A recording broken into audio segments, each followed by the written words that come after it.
Hello everyone and welcome back to another video from Webtech Tutorial.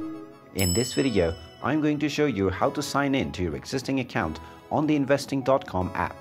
So let's get started right away.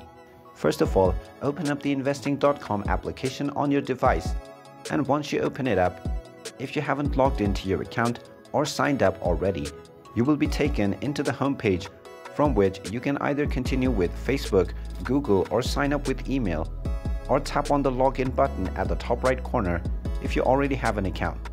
Now, if you created your account with the Facebook or your Google account, you can tap on Continue with Facebook or the Continue with Google buttons.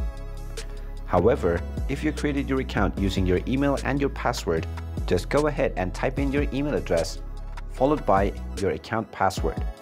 Then tap on the Sign in with Email button, and now this will proceed with logging you into your account. And now you will directly be logged in to your account on investing.com. And there you have it. That is how easy it is to sign into your existing account on investing.com.